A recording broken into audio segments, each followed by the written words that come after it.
আসসালামু আলাইকুম ভিউয়ার্স।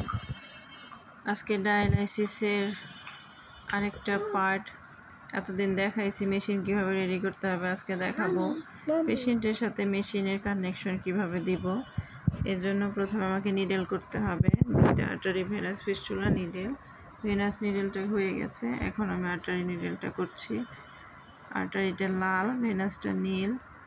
এখন লালটা দিয়ে হলো ব্লাড মেশিনে যাবে, আর নীলটা দিয়ে ব্লাড হলো ডায়ালাইসিস হয়ে বডিতে যাবে, মানে শরীর থেকে পানি বের হবে, লালটা দিয়ে বের হয়ে ডায়ালাইজারে যাবে, সেখান দিয়ে প্রসেসিং হয়ে বডি থেকে পানি বের হবে। এবং পেশেন্টের সাথে এখন আমি ওই নিডেলের সাথে আমি এই সংযোগটা করব, পেশেন্টের সাথে দিব।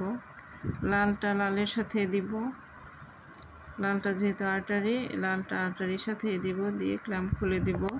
ক্ল্যাম্প খুলে দিয়ে পাম্পটা ছেড়ে দিব, ব্লাড পাম্প ছেড়ে দিয়ে এই যে ব্লাড পাম্প ছেড়ে দিব।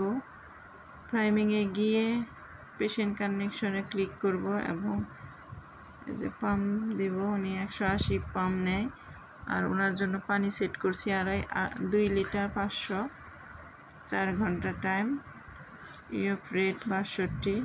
যেভাবে আর্টারি দিয়ে ব্লাডটা আসতেছে মেশিনের মধ্যে, যে চলে আসছে চেম্বারে, তারপর ডায়ালাইজারে যাচ্ছে, আর স্যালাইনগুলো যে বালতিতে পড়ে যাচ্ছে।